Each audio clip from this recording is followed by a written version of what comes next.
Hello everyone and welcome back to the podcast of my channel where I discuss random things about Undertale, Deltarune and occasionally Deoxys and probably Outer Tail at some point. Anyway, today's video is going to be discussing the barrier in Undertale, or at the very least going to be concentrating around theories regarding it. A few days ago I posted a post on Reddit on the Undertale subreddit and asked you guys for your theories slash questions that you have regarding the barrier, and I told I'm going to be discussing them today. So here I am.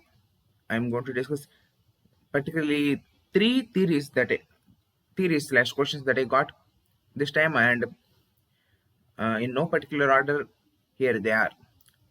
First question.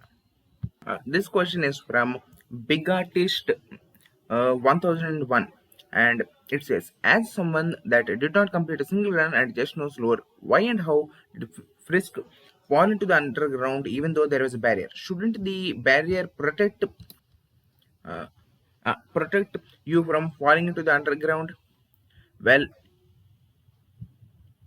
and to their credit, they do admit that, as they said, they did not actually complete a single run of Undertale because, well, this is actually like directly stated in game, namely by Papyrus. Oh, by the way, a user by the name of Series Ender actually did answer this question and say that it's a one-way barrier. And yes, it is a one-way barrier. In fact, Papyrus actually states this fact directly in the run, actually, to my memory. I think the quotation was anything can enter through the barrier, but only something with a powerful powerful soul can go out.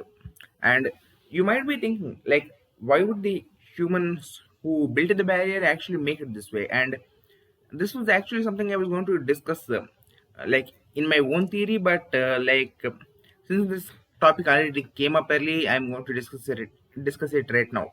Uh, the thing is, if suppose even one monster was like not accounted for when they sealed the monsters underground, and suppose they found that monster later, if the barrier was not made one way and you would need like a powerful soul to even enter inside, then the only option they would have is to kill the monster. So, and if the monster like knew that, obviously they would try to fight back, because they are going to die either way, so might as well fight back.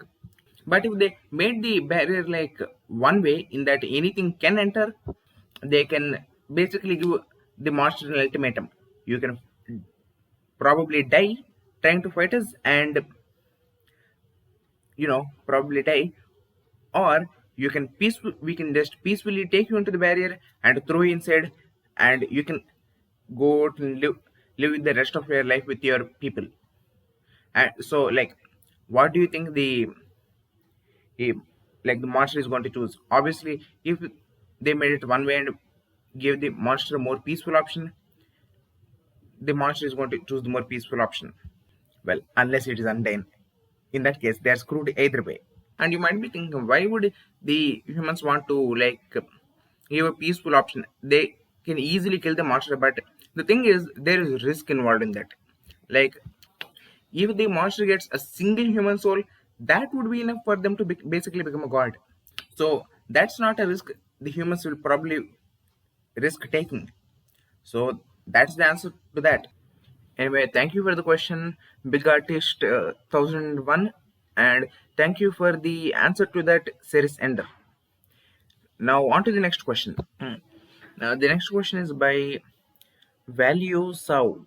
I hope I'm pronouncing it correctly. I'm sorry if I'm not. They say it needs to be broken and with 7 souls because it is created by 7 humans. And yeah, uh, this is pretty much cut and dry. Actually, like I think there's like a plaque in a waterfall that literally just says that 7 of their greatest magicians sealed the monsters underground with a magic spell. So there is that, and yeah, that does make sense. Like, you know, to create something, it took 7 souls. So to probably destroy it, it's going to take the like an equal amount of power. But then again, that would kind of imply that the seven magicians that cast the spell died in doing so. I myself have made like an alternative version of this, in where I say that like the barrier might have be made up of like seven layers or something like that. But this is pretty much cut and dry. But it still makes sense. Like it took seven souls to make it. It's going to take seven souls to destroy it. Anyway, thank you for the question, and on to the next question. This question is by Real Fogro, and again, once again, um, I'm sorry if I pronounced that wrong. Anyway, it is not only a physical barrier; it also separates the time flow. That is the reason human can only reload, save, and reset once they fall down, because the overworld and underground are separate time spaces which can manipulate, which can be manipulated separately. And while the most determined in the overworld, in the underground they are. Um, well, thank you for the theory once again, and I would somewhat agree with this, but not entirely. The thing is, in the true pacifist ending, we know that we can still reset after the true pacifist ending, and it's pretty much evident that at that point the monsters and Frisk are, like they're in the overworld, and that's very established with the ending credit scenes and all. But I do agree that like consider it's doesn't seem like the humans are very aware of their ability to reset, or like resetting is a thing, because Fluffy needs to explain to Frisk like about the concept of resetting. If I think if we do an deathless run, I think Fluffy actually has to explain to Frisk how resetting works, implying that Frisk was unaware that such a action existed. I have seen a variation of this theory though in an AU. I think that instead of them being different time flow spaces and like that, not only does a human need to have enough determination, they also need to be through the underground to get the ability to reset, because otherwise probably a lot of humans would do it, and it would be very chaotic. And as we have established, all the humans, well, we don't know about Chara, but we know that the other six human souls definitely had this power of resetting, because the tutorial actually reminisces about how the humans seem to be familiar to her, even when they like have been seen for the first time, which we know is like a pretty common side effect of monsters having deja vu of resets. Namely, particularly Papyrus and Undyne, if we do consecutive true pacifist endings, actually, I mean, two true pacifist runs, acknowledge that they feel like they were friends with you before, despite that making no sense at all to them. Anyway, the point is, eh, yes, the barrier probably has something to do with the ability to reset, but it is probably not like simply as cut and dry as it separates the time flow spaces. But that does bring up an interesting point, in that this is a yet another similarity between the barriers of Undertale and the dark world light world separation in Deltarune. I mean, think about it. Here in Undertale, we only get to reset while we are in the underground. I mean, I mean by reset, I mean like we only get to uh, you know access save files after we get to the underground. And in Deltarune, what do we know? Like we know, like the save points are familiar to Chris, but like I think there's like the first save point dialogue says that like this, like Chris reaches out to it by second nature and stuff. But there's also like some evidence that Chris might have been in a dark world previously. Anyway, point is that we know, like particularly with save points, we know that they are only available in the dark world in Deltarune, and the same goes with for like in Undertale with the save points. Like I don't think there is a there is some evidence to say that Frisk actually is more resonating with the true pacifist ending. Like there are several like minor hints of dialogues that they are more inclined towards pacifism. Namely, if we are judged by Sans twice, in that we have say level like 6 during the first time judging, and we have a lesser LB value during the next time we get judged. Sans actually remarks that Frisk seems proud of themselves for some reason, implying that Frisk is like happy that they were able to get by without harming more monsters. Anyway, point is that if like Frisk had access to save points after the underground, they probably would have saved.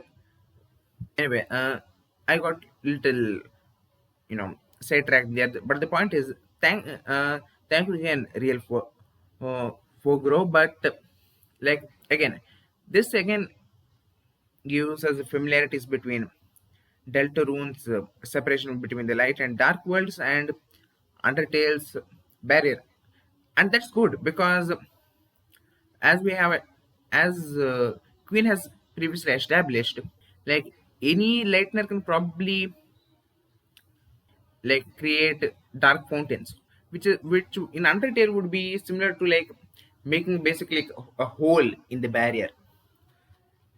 So that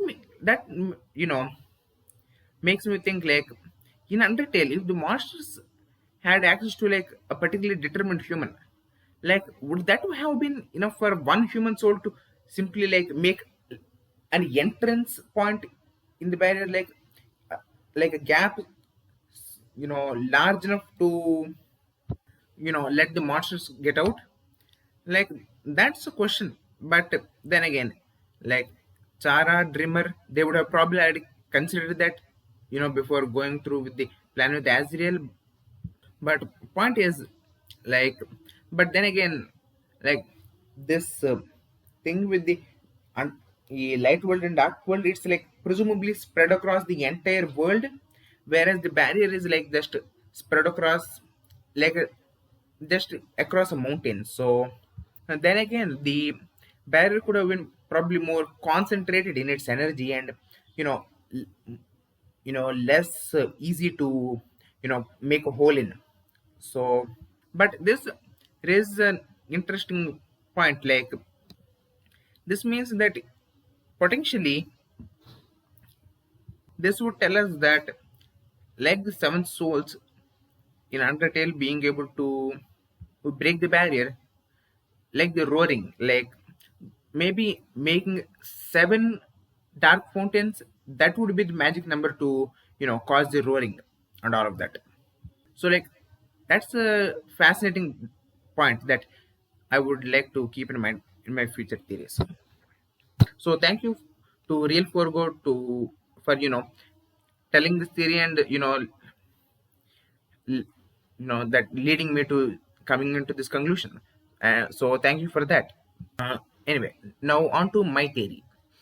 This theory is now after what I just said with the Delta Rune and the Dark Wheel stuff is a little more less lackluster, I would say. Anyway, the theory is that considering that Frisk is trapped in some unknown place, like after the true pacifist ending, and like we know that that place is probably not the surface because Flav is in there with them, and if this was the surface, he would probably not waste his time talking to Frisk after he would be spared, because like while he is confused about our philosophy at the moment, remember that he still plans on betraying us in the true past standing. So this is most definitely not the surface we're in, but we are also probably not in the exactly in the underground because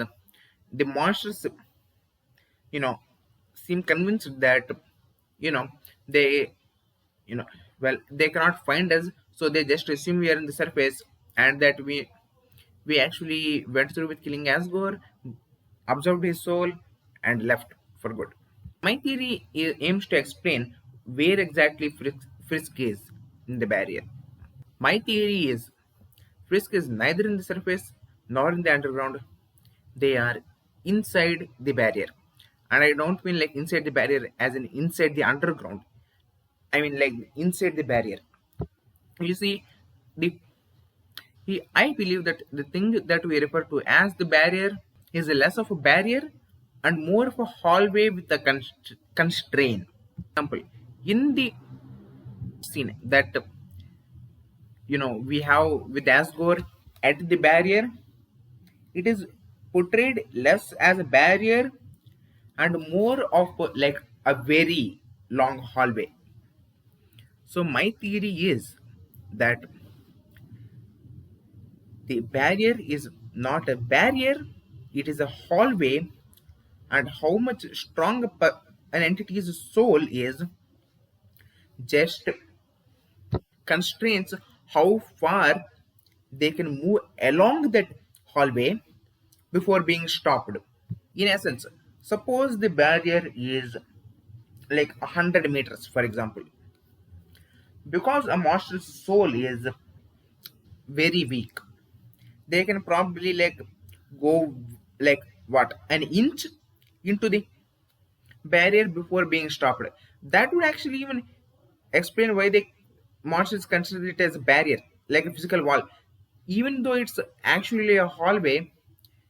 Like they are barely able to go past it, so to them it is more of a wall than a hallway.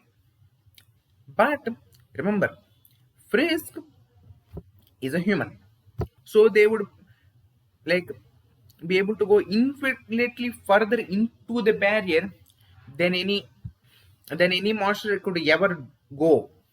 Like for example, like if the barrier was like a kilometer inside, they would probably be able to go 990 kilometers through the barrier. If it was like 1,000 kilometers, that's but still 10 kilometers down, so they cannot go entirely through the barrier, but they can almost go entirely through the barrier.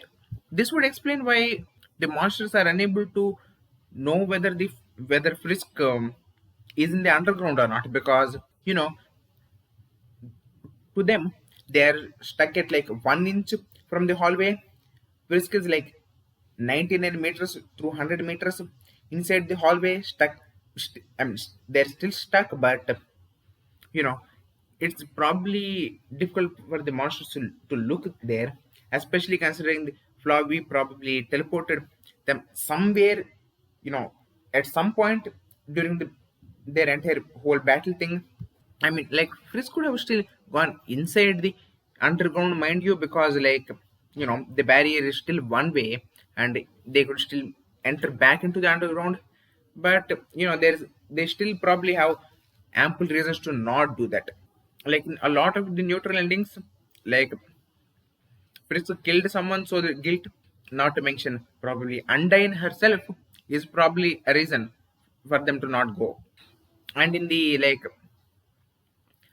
the neutral run before the before the true pacifist ending, that one, in that they basically saw a man being killed by a flower, and a lot of people think that they did it, and and those people are their friends, so that's also good reason that Frisk could probably not go back into the barrier. So that's my theory. The barrier isn't a barrier, it's a hallway, and the how strong your soul is determines how much you can go into that hallway. The monsters are have weak souls, so they're not even able to go like 1 inch through that. That's why they think it's a barrier, because to them it's an actual barrier with a solid wall. But humans like Frisk can probably go much into the barrier before being stopped. And my theory is that Frisk is trapped somewhere in between the barrier during the true pacifist ending. And as a cherry on top, the strength of a human soul and a boss monster soul would be probably exactly enough to surpass the barrier. In that, if a human soul could go, oh, like 1 meter out of, like, no, sorry, like 99 meters out of 100 meters into the barrier, and a boss monster's soul could go 1 meter out of 100 meters into the barrier, combinedly they would be able to go like, well, 100 meters in. Or actually, if it's a boss monster soul, actually they can be like, since boss monster souls are you know more stronger because they can persist outside their bodies, boss monsters can probably actually go further into the barrier than normal monster. But still, like, adding 10% to 1 inch is still not enough for the boss monsters and the monsters to figure out that the barrier is less of a barrier than a hallway. Anyway, that was my theory. If you still did not understand my confusing wording, you can ask me in the comment section. Thank you for watching, and bye for now.